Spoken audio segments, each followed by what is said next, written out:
ਧੰਨ ਸਤਿਗੁਰੂ ਗੁਰੂ ਗ੍ਰੰਥ ਸਾਹਿਬ ਸੱਚੇ ਪਾਤਸ਼ਾਹ ਮਹਾਰਾਜ ਜੀ ਦੇ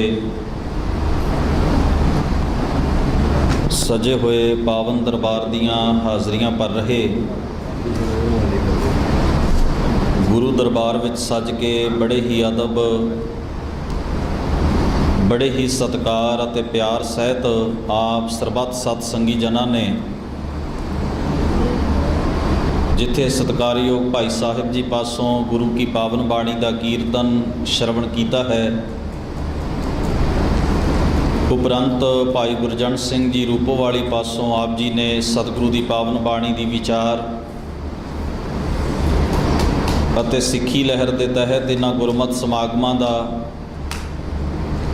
ਜੋ ਪ੍ਰਯੋਜਨ ਹੈ, ਮਕਸਦ ਹੈ, ਤਿਸ ਬਾਬਤ ਆਪ ਜੀ ਦੇ ਨਾਲ ਤਿਨਾਂ ਨੇ ਵਿਚਾਰ ਸਾਂਝੇ ਕੀਤੇ ਹਨ। ਆਓ ਅਗਲੇਰੇ ਗੁਰਮਤਿ ਸੰਬੰਧੀ ਵਿਚਾਰਾਂ ਦਾ ਆਦਾਨ ਪ੍ਰਦਾਨ ਕਰਨ ਤੋਂ ਪਹਿਲਾਂ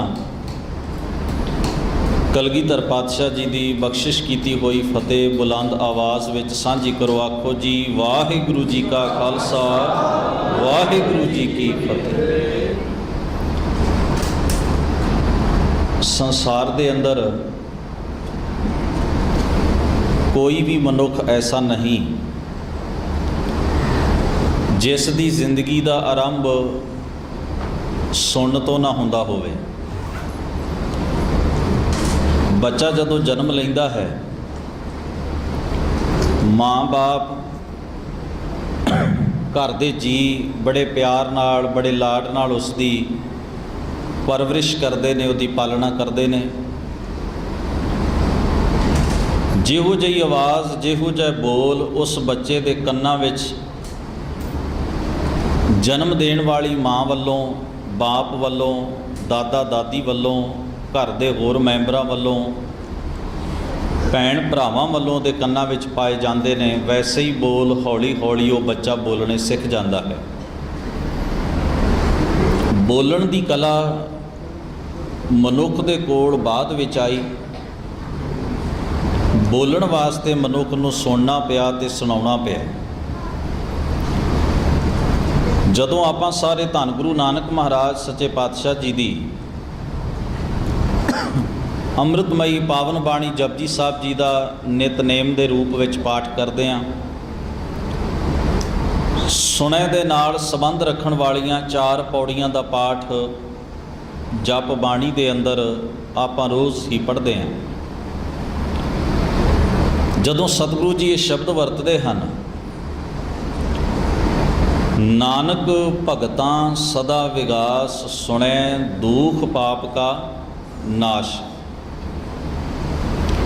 ਇਸੇ ਹੀ ਪਾਵਨ ਬਾਣੀ ਦੇ ਅੰਦਰ ਇਹ ਪੰਕਤੀ ਸਾਡੀਆਂ ਨਜ਼ਰਾਂ ਸਾਹਮਣੇ ਆਉਂਦੀ ਹੈ। ਗਾਵੀਐ ਸੁਣੀਐ ਮਨ ਰੱਖੀਐ ਭਾਉ, ਦੁਖ ਪਰਹਰ ਸੁਖ ਘਰ ਲੈ ਜਾਏ। ਜਦੋਂ ਸਤਿਗੁਰੂ ਜੀ ਸਾਡੇ ਜੀਵਨ ਨੂੰ ਉੱਚਾ ਚੁੱਕਣ ਦੀ ਗੱਲ ਕਰਦੇ ਨੇ ਕਿ ਸਾਡੀ ਮਾਨਸਿਕ ਤੇ ਆਤਮਿਕ ਅਵਸਥਾ ਉੱਚੀ ਹੋਵੇ, ਅਸੀਂ ਆਪਣੇ ਜੀਵਨ ਨੂੰ ਸੋਹਣੇ ਢੰਗ ਦੇ ਨਾਲ ਜੀਣ ਦੀ ਜੁਗਤ ਸਿੱਖ ਸਕੀਏ, ਉੱਥੇ ਵੀ ਗੁਰਬਾਣੀ ਇੱਕ ਖਿਆਲ ਸਾਨੂੰ ਦਿੰਦੀ ਹੈ ਵੀ ਜਬ ਲਗ ਦੁਨੀਆ ਰਹੀਐ ਨਾਨਕ, ਕਿਛ ਸੁਣੀਐ ਕਿਛ ਕਹੀਐ। ਜਿੰਨਾ ਚਿਰ ਅਸੀਂ ਇਸ ਸੰਸਾਰ ਦੇ ਵਿੱਚ ਅਗਰ ਚੰਗਾ ਜੀਣਾ ਚਾਹੁੰਦੇ ਹਾਂ, ਭੁਲੇਖਿਆਂ ਤੋਂ ਬਿਨਾਂ ਜੀਣਾ ਚਾਹੁੰਦੇ ਹਾਂ, ਸੱਚ ਔਰ ਧਰਮ ਦੇ ਆਧਾਰਿਤ, ਗਿਆਨ ਦੇ ਆਧਾਰਿਤ ਜੀਣਾ ਚਾਹੁੰਦੇ ਹਾਂ, ਸੋਝੀ ਤੇ ਵਿਵੇਕ ਬੁੱਧ ਨਾਲ ਜੀਣਾ ਚਾਹੁੰਦੇ ਹਾਂ, ਤਾਂ ਕਿਛ ਸੁਣੀਐ ਕਿਛ ਕਹੀਐ। ਵੈਸੇ ਵੀ ਸਿਆਣੇ ਮਨੁੱਖਾਂ ਦਾ ਇੱਕ ਖਿਆਲ ਹੈ, ਉਹ ਕਹਿੰਦੇ ਨੇ ਬਹੁਤੀਆਂ ਲੜਾਈਆਂ, ਬਹੁਤੇ ਕਲੇਸ਼, ਬਹੁਤੇ ਭਰਮ ਉਸ ਵੇਲੇ ਬਿਨਸ ਜਾਂਦੇ ਨੇ ਜੇ ਮਨੁੱਖ ਦੇ ਅੰਦਰ ਦੂਸਰੇ ਦੀ ਗੱਲ ਸੁਣਨ ਦਾ ਵਕਤ ਹੋਵੇ ਤੇ ਉਹ ਸੁਣਨ ਦੀ ਸਮਰੱਥਾ ਰੱਖ ਲਵੇ। ਸੰਸਾਰ ਦੇ ਅੰਦਰ ਐਸੇ ਮਨੁੱਖ ਬਹੁਤ ਨੇ ਜਿਹੜੇ ਆਪਣੀ ਵਿਥਿਆ, ਆਪਣਾ ਦਰਦ, ਆਪਣਾ ਦੁੱਖ ਜਿਹੜਾ ਹੈ ਉਹ ਕਿਸੇ ਨਾਲ ਸਾਂਝਾ ਕਰਨਾ ਚਾਹੁੰਦੇ ਨੇ, ਪਰ ਉਹਨਾਂ ਦੀ ਸੁਣਨ ਵਾਲਾ ਕੋਈ ਨਹੀਂ ਹੁੰਦਾ। ਜਦੋਂ ਘਰ ਦੇ ਅੰਦਰ ਕਿਸੇ ਦਾ ਦੁੱਖ ਨਾ ਸੁਣਿਆ ਜਾਏ ਤਾਂ ਉਹ ਦੁੱਖ ਕੰਧਾਂ ਟੱਪ ਕੇ ਗੁਆਂਢੀਆਂ ਦੇ ਕੰਨਾਂ ਤੱਕ ਚਲਿਆ ਜਾਂਦਾ ਹੈ। ਜੇ ਆਪਣੇ ਗੁਆਂਢ ਵਿੱਚ ਵੀ ਕੋਈ ਆਪਣਾ ਦੁੱਖ, ਘਰ ਦੀ ਵਿਪਦਾ, ਘਰ ਦੀ ਪਰੇਸ਼ਾਨੀ ਨਾ ਸੁਣਨ ਵਾਲਾ ਹੋਵੇ ਤਾਂ ਉਹ ਦੁੱਖ ਸੁਣਾਉਣ ਵਾਲੇ ਦੀ ਜਗਿਆਸਾ, ਸੁਣਾਉਣ ਦੀ ਹੋਬ ਵੱਧਦੀ ਅਖੀਰ ਡੇਰਿਆਂ ਤੱਕ ਪਹੁੰਚ ਜਾਂਦੀ ਹੈ, ਤਾਂਤਰਿਕਾਂ ਤੱਕ ਪਹੁੰਚ ਜਾਂਦੀ ਹੈ, ਧਾਗੇ ਤਵੀਤ ਦੇਣ ਵਾਲਿਆਂ ਤੱਕ ਪਹੁੰਚ ਜਾਂਦੀ ਹੈ। ਮਨੋਵਿਗਿਆਨੀਆਂ ਨੇ ਇੱਕ ਨੁਕਤਾ ਕੱਢਿਆ ਹੈ ਇਸ ਗੱਲ ਦਾ। ਉਹ ਕਹਿੰਦੇ ਨੇ ਅਸੀਂ ਜ਼ਬਰਦਸਤੀ ਦੁਕਾਨਾਂ ਤੇ ਬੰਦ ਨਹੀਂ ਕਰਵਾ ਸਕਦੇ ਜਿਹੜੀਆਂ ਝੂਠ ਦੀਆਂ ਦੁਕਾਨਾਂ ਸੱਚ ਦੇ ਨਾਮ ਦੇ ਉੱਤੇ ਖੁੱਲ੍ਹੀਆਂ ਹੋਈਆਂ ਨੇ। ਭਾਵ ਜਿਹੜੇ ਲੋਕ ਸਾਡੇ ਭਰਮ ਭੁਲੇਖੇ ਸਾਨੂੰ ਪਾ ਕੇ ਸਾਨੂੰ ਸੁਖੀ ਕਰਨ ਦੀਆਂ ਜੁਗਤਾਂ ਦੱਸਦੇ ਨੇ, ਤਰੀਕੇ ਸੁਝਾਉਂਦੇ ਨੇ, ਸਾਨੂੰ ਵਹਿਮ ਭਰਮ ਪਾ ਕੇ ਕਰਮ ਕਾਂਡਾਂ 'ਚ ਉਲਝਾ ਕੇ ਸਾਡੀ ਆਤਮਿਕ, ਮਾਨਸਿਕ ਔਰ ਸਰੀਰਕ, ਆਰਥਿਕ ਲੁੱਟ ਕਰਦੇ ਨੇ। ਅਸੀਂ ਤਿੰਨਾਂ ਨੂੰ ਸਿੱਧੇ ਰੂਪ ਵਿੱਚ ਇਹ ਨਹੀਂ ਕਹਿ ਸਕਦੇ ਵੀ ਆਪਣੀ ਦੁਕਾਨ ਬੰਦ ਕਰ ਦਿਓ, ਕਿਉਂਕਿ ਦੁਕਾਨ ਉੱਥੇ ਹੀ ਖੁੱਲ੍ਹਦੀ ਹੈ ਜਿੱਥੇ ਉਸ ਦੁਕਾਨ ਤੋਂ ਕੁਝ ਖਰੀਦਣ ਵਾਲੇ ਗਾਹਕ ਮੌਜੂਦ ਹੁੰਦੇ ਨੇ। ਆਪ ਜੀ ਨੇ ਦੇਖਿਆ ਹੋਵੇਗਾ ਕਦੇ ਝੁੱਗੀਆਂ ਝੌਂਪੜੀਆਂ ਜਿਸ ਜਗ੍ਹਾ 'ਤੇ ਮੌਜੂਦ ਨੇ ਉੱਥੇ ਬਹੁਤ ਤੁਹਾਨੂੰ ਘੱਟ ਭਵਿੱਖ ਦੱਸਣ ਵਾਲੇ ਲੋਕ ਮਿਲਣਗੇ, ਹੁੰਦੇ ਹੀ ਨਹੀਂ। ਕਾਰਨ ਕੀ ਗਰੀਬ ਦਾ ਭਵਿੱਖ ਨਹੀਂ ਹੁੰਦਾ? ਕੀ ਹਮਾਤੜ ਆਦਮੀ ਦੀ ਕੋਈ ਜ਼ਿੰਦਗੀ ਨਹੀਂ ਹੁੰਦੀ ਕਿ ਉਸ ਦੇ ਉੱਤੇ ਕੁਦਰਤ ਕਰੋਪ ਨਹੀਂ ਹੁੰਦੀ ਜਿਹਨੂੰ ਸੁਝਾਇਆ ਜਾ ਸਕੇ? ਉਹਦਾ ਵੀ ਸਾਡੇ ਵਰਗਾ ਜੀਵਨ ਹੁੰਦਾ ਹੈ, ਪਰ ਉੱਥੇ ਕੋਈ ਭਵਿੱਖ ਦੱਸਣ ਵਾਸਤੇ ਕਿਉਂ ਜਾਏਗਾ? ਜੇ ਕੁਝ ਪੱਲਿਓਂ ਖਰਚਣਾ ਪਵੇ, ਕੁਝ ਦੇਣਾ ਪਵੇ, ਐਸਾ ਭਵਿੱਖ ਦੱਸਣ ਵਾਸਤੇ ਕੋਈ ਰਾਜ਼ੀ ਨਹੀਂ। ਭਵਿੱਖ ਦੱਸਣ ਵਾਲੇ ਵੀ ਉੱਥੇ ਮੌਜੂਦ ਹੁੰਦੇ ਨੇ, ਉਹਨਾਂ ਦੀ ਦੁਕਾਨ ਵੀ ਉੱਥੇ ਹੀ ਹੁੰਦੀ ਹੈ ਜਿੱਥੇ ਕੁਝ ਦੱਸ ਕੇ ਉਹ ਦੂਜੇ ਕੋਲੋਂ ਕੁਝ ਲੈ ਸਕਣ। ਇਸ ਗੱਲ ਵੱਲ ਆਪ ਜੀ ਨੇ ਧਿਆਨ ਦੇਣਾ। ਕਦੇ ਤੁਸੀਂ ਦੇਖਿਆ ਵੀ ਸੋਨੇ ਦਾ ਕੰਮ ਕਰਨ ਵਾਲੇ ਦਾ ਸ਼ੋਰੂਮ ਜਾਂ ਦੁਕਾਨ ਇੱਕ ਸੁਨਿਆਰ ਦੀ ਜਿਹੜੀ ਹੈ ਉਹ ਕਿਸੇ ਝੁੱਗੀਆਂ ਝੌਂਪੜੀਆਂ ਵਾਲੇ ਮੁਹੱਲੇ ਦੇ ਕੋਲ ਹੋਵੇ? ਨਹੀਂ ਹੋਏਗੀ, ਕਿਉਂਕਿ ਉਸ ਨੂੰ ਪਤਾ ਇਹਨਾਂ ਦੀ ਸਮਰੱਥਾ ਨਹੀਂ ਹੈ, ਇਹ ਪੈਸਾ ਨਹੀਂ ਖਰਚ ਕਰ ਸਕਣਗੇ, ਇਹਨਾਂ ਦੇ ਕੋਲ ਇੰਨੀ ਤਾਕਤ ਨਹੀਂ, ਇਹ ਤਾਂ ਵਿਚਾਰੇ ਰੋਟੀ ਤੋਂ ਆਤਰ ਨੇ। ਤਾਂ ਉਹ ਇੱਕ ਸਰਦੇ ਪੁੱਜਦੇ ਬਾਜ਼ਾਰ ਜਾਂ ਮੁਹੱਲੇ ਵਿੱਚ ਜਾ ਕੇ ਆਪਣੀ ਦੁਕਾਨ ਸ਼ੁਰੂ ਕਰਦਾ ਹੈ।